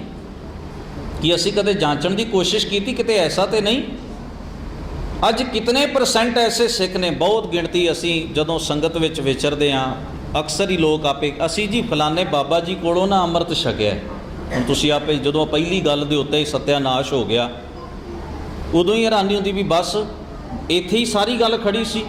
ਵੀ 4 ਦਿਨ ਢੋਲਕੀ ਚਿਮਟਾ ਖੜਕਾਇਆ, 5ਵੇਂ ਦਿਨ ਖੰਡੇ ਕੀ ਪੌਲ ਛਕਾ ਕੇ ਜਹਾਜ਼ੇ ਚੜ੍ਹਾ ਕੇ, ਤੇ ਜਹਾਜ਼ ਦਾ ਕਪਤਾਨ ਤੇ ਬਾਬਾ ਆਪ ਹੀ ਸੀ। ਗੁਰੂ ਦੇ ਜਹਾਜ਼ੇ ਤਾਂ ਅਗਲੇ ਨੇ ਚੜ੍ਹਨੀ ਨਹੀਂ ਦਿੱਤਾ, ਕਿਉਂਕਿ ਦਿਮਾਗ 'ਚ ਇਹ ਗੱਲ ਬਹਿ ਗਈ ਅਸੀਂ ਤਾਂ ਫਲਾਣੇ ਬਾਬੇ ਕੋਲੋਂ ਅੰਮ੍ਰਿਤ ਛਕਿਆ, ਦੂਜਾ ਕਹਿੰਦਾ ਮੈਂ ਫਲਾਣੇ ਬਾਬੇ। ਹੁਣ ਅੰਮ੍ਰਿਤ ਜਿਹੜਾ ਹੈ ਕਿ ਉਹ ਕਲਗੀਧਰ ਸਾਹਿਬ ਮਹਾਰਾਜ ਦਾ ਤੁਹਾਨੂੰ ਪੰਥ ਦਾ ਹਿੱਸਾ ਬਣਾਇਆ ਗਿਆ ਕਿ ਤੁਹਾਨੂੰ ਬਾਬੇ ਦੀ ਜਥੇਬੰਦੀ ਦਾ ਹਿੱਸਾ ਬਣਾਇਆ ਗਿਆ। ਇੱਥੇ ਮੁਸ਼ਕਲ ਹੈ, ਇੱਥੇ ਦੁਖੇੜ ਹੈ ਸਭ ਤੋਂ ਵੱਡੀ। ਅੱਜ ਸਾਡੇ ਅੰਦਰ ਅਜੀਬ ਕਿਸਮ ਦਾ ਇਹ ਰੋਲ ਘਚੋਲਾ ਜਿਹੜਾ ਹੈ ਅਚੇਤ ਰੂਪ ਵਿੱਚ ਸਾਡੇ ਅੰਦਰ ਚੱਲ ਰਿਹਾ ਹੈ, ਜਿੱਥੇ ਜਾ ਕੇ ਸਾਡੇ ਅੰਦਰੋਂ ਗੁਰੂ ਗ੍ਰੰਥ ਸਾਹਿਬ ਮਹਾਰਾਜ ਦਾ ਉਹ ਪਿਆਰ ਤੇ ਮੁਹੱਬਤ, ਉਹ ਸਾਂਝ ਜਿਹੜੀ ਹੈ, ਤੇ ਸਾਡੀ ਜਿਹੜੀ ਪੰਥਕ ਸ਼ਕਤੀ, ਇਹਨਾਂ ਦੋਵਾਂ ਚੀਜ਼ਾਂ ਨੂੰ ਖੋਰਾ ਲੱਗ ਰਿਹਾ ਹੈ। ਐਸੀਆਂ ਬੜੀਆਂ ਹੀ ਬਰੀਕ ਬਾਤਾਂ ਨੇ ਜਿਨ੍ਹਾਂ ਤੋਂ ਅਸੀਂ ਸੁਚੇਤ ਰਹਿਣਾ ਹੈ। ਤਿਆਰ ਬਰ ਤਿਆਰ ਸਿੰਘਾਂ ਦੇ ਸਮੂਹ ਨੂੰ ਪੰਥ ਆਖਿਆ ਜਾਂਦਾ ਹੈ। ਇਹ ਪੰਥਕ ਸਿੱਖ ਰਹਿਤ ਮਰਿਆਦਾ ਦੇ ਵਿੱਚ ਲਿਖਤ ਹੈ, ਪਰ ਤਿਆਰ ਬਰ ਤਿਆਰ ਹੋਣ ਦਾ ਅਰਥ ਹੈ ਸਰੂਪ ਕਰਕੇ ਵੀ, ਤੇ ਤਿਆਰ ਬਰ ਤਿਆਰ ਹੋਣ ਦਾ ਅਰਥ ਹੈ ਸਿਧਾਂਤ ਕਰਕੇ ਵੀ, ਸੁਚੇਤ ਰੂਪ ਵਿੱਚ। ਇਸ ਕਰਕੇ ਸਤਿਗੁਰੂ ਗੁਰੂ ਗ੍ਰੰਥ ਸਾਹਿਬ ਮਹਾਰਾਜ ਸੱਚੇ ਪਾਤਸ਼ਾਹ ਕੋਲੋਂ ਉਹ ਰੋਸ਼ਨੀ, ਉਹ ਚਾਨਣ ਪ੍ਰਾਪਤ ਕਰਨ ਦਾ ਯਤਨ ਤੇ ਆਹਰ ਆਪਾਂ ਸਾਰੇ ਰਲ ਮਿਲ ਕੇ ਕਰੀਏ, ਜੋ ਗੁਰਬਾਣੀ ਸਾਨੂੰ ਬਖਸ਼ਿਸ਼ ਕਰ ਰਹੀ ਹੈ। ਸਾਨੂੰ ਉਹਨਾਂ ਦੁਕਾਨਾਂ 'ਤੇ ਹੱਥ ਅੱਡਣ ਦੀ ਨਿਸ਼ਚਾ ਕਰੋ, ਜ਼ਰੂਰਤ ਨਹੀਂ ਪਵੇਗੀ ਜਦੋਂ ਅਸੀਂ ਗੁਰਬਾਣੀ ਦੇ ਕੋਲੋਂ ਉਹ ਸੱਚ ਗ੍ਰਹਿਣ ਕਰਨ ਦਾ ਆਪ ਆਹਰ ਯਤਨ ਕਰਾਂਗੇ, ਔਰ ਅਭਿਲਾਖੀ ਬਣ ਕੇ ਆਪ ਇਸ ਚੀਜ਼ ਦੇ ਜਗਿਆਸਾ ਲੈ ਕੇ ਧੰਨ ਗੁਰੂ ਗ੍ਰੰਥ ਸਾਹਿਬ ਮਹਾਰਾਜ ਦੀ ਬਾਣੀ ਦੀ ਖੋਜਣਾ ਕਰਾਂਗੇ। ਦੋਹਰੇ ਵਿੱਚ ਅਸੀਂ ਇਹ ਸ਼ਬਦ ਪੜ੍ਹਦੇ ਹਾਂ ਕਵੀ ਜਨਾਂ ਦੇ ਲਿਖੇ ਹੋਏ, ਜੋ ਪ੍ਰਭ ਕੋ ਮਿਲ ਬੋ ਚਾਹੈ ਖੋਜ ਸ਼ਬਦ ਮੈਂ ਲੇ। ਸ਼ਬਦ ਦੀ ਖੋਜਣਾ ਦਾ ਸਿਧਾਂਤ ਸਾਨੂੰ ਸਤਿਗੁਰੂ ਮਹਾਰਾਜ ਜੀ ਵੱਲੋਂ, ਸਿੱਖੀ ਸਿਧਾਂਤ ਵੱਲੋਂ ਬਖਸ਼ਿਸ਼ ਰੂਪ ਵਿੱਚ ਪ੍ਰਾਪਤ ਹੋਇਆ। ਆਓ ਗੁਰਬਾਣੀ ਦੀ ਖੋਜਣਾ, ਗੁਰਬਾਣੀ ਦੇ ਪਿਆਰ ਵਿੱਚ ਜੁੜਨ ਦਾ ਆਹਰ ਕਰੀਏ। ਫੋਕਟ ਰਸਮਾਂ ਰੀਤਾਂ ਕਰਮ ਕਾਂਡ ਬਹੁਤ, ਜਿੰਨੇ ਮਰਜ਼ੀ ਵਧਾ ਲਓ ਕੱਚੀ ਲੱਸੀ ਵਾਂਗ ਵੱਧਦੇ ਹੀ ਜਾਣਗੇ। ਤੁਸੀਂ ਕਿਸੇ ਨੂੰ ਵੀ ਮਹਾਮਾਤਰ ਜਿਹੇ ਬੰਦੇ ਨੂੰ ਵੀ ਜੁਗਤ ਪੁੱਛ ਲਓ ਕੀ ਜੁਗਤ ਹੈ, ਤੁਹਾਨੂੰ 4-5 ਜੁਗਤਾਂ ਤੁਰਦਾ ਤੁਰਦਾ ਦੱਸ ਹੀ ਜਾਏਗਾ। ਜਿੰਨੀਆਂ ਮੰਨਦੇ ਜਾਓਗੇ ਉਲਝਦੇ ਜਾਓਗੇ। ਅੱਜ ਸਾਡੇ ਅੰਦਰ ਧਰਮ ਦਾ ਰੌਲਾ ਨਹੀਂ ਹੈ, ਗੁਰਮਤ ਦਾ ਨਹੀਂ, ਗੁਰਮਤ ਦੀ ਵਿਆਖਿਆ ਦਾ ਬਹੁਤਾ ਰੌਲਾ ਹੈ। ਹਰ ਬੰਦਾ ਜੁਗਤਾਂ ਦਾ ਭੰਡਾਰ ਚੁੱਕੀ ਬੈਠਾ ਹੈ। ਉਹ ਇੰਨੀਆਂ ਕੁ ਜੁਗਤਾਂ ਸੰਗਤ ਵਿੱਚ ਲੱਦ ਗਿਆ, ਇੰਨੀਆਂ ਕੁ ਦੇ ਗਿਆ ਜੁਗਤਾਂ, ਆਹ ਜੁਗਤ ਅਪਣਾਓ, ਆਹ ਜੁਗਤ ਅਪਣਾਓ। ਸਿੱਖੀ ਅਲੋਪ ਹੋ ਗਈ, ਜੁਗਤਾਂ ਦਾ ਜੰਮ ਘਟਾ ਲੱਗ ਗਿਆ। ਇਸ ਕਰਕੇ ਇਹਨਾਂ ਚੀਜ਼ਾਂ ਤੋਂ ਸਾਨੂੰ ਸੁਚੇਤ ਰਹਿਣ ਦੀ ਲੋੜ ਹੈ। ਜੁਗਤ ਕੇਵਲ ਗੁਰਮਤ ਦੀ ਹੈ। ਜੋ ਤੋਹਾ ਜੁਗਤ ਸਾਇ ਸ਼ਹਿ ਕਾਇਆ ਫੇਰ ਪਲਟੀ ਹੈ। ਗੁਰੂ ਗ੍ਰੰਥ ਸਾਹਿਬ ਜੀ ਦੀ ਪਾਵਨ ਬਾਣੀ ਦੇ ਸਿਧਾਂਤ ਨੂੰ ਅਪਣਾਈਏ। ਹੋਈਆਂ ਭੁੱਲਾਂ ਚੁੱਕਾਂ ਦੀ ਖਿਮਾ ਗੁਰੂ ਗ੍ਰੰਥ ਸਾਹਿਬ ਮਹਾਰਾਜ ਜੀ ਬਖਸ਼ਣ ਬੇਨਤੀ ਕਰਾਂਗਾ। ਭਾਈ ਸਰਬਜੀਤ ਸਿੰਘ ਜੀ ਧੁੰਦਾ ਆਪ ਜੀ ਦੇ ਨਾਲ ਸਤਿਗੁਰੂ ਦੀ ਪਾਵਨ ਬਾਣੀ ਦੀ ਵਿਚਾਰ ਸਾਂਝੀ ਕਰਨਗੇ। ਇਕਾਗਰਤਾ ਸਹਿਤ ਸ਼ਰਵਣ ਕਰੀਏ। ਫਤਿਹ ਬੁਲਾਓ। ਵਾਹਿਗੁਰੂ ਜੀ ਕਾ ਖਾਲਸਾ, ਵਾਹਿਗੁਰੂ ਜੀ ਕੀ ਫਤਿਹ।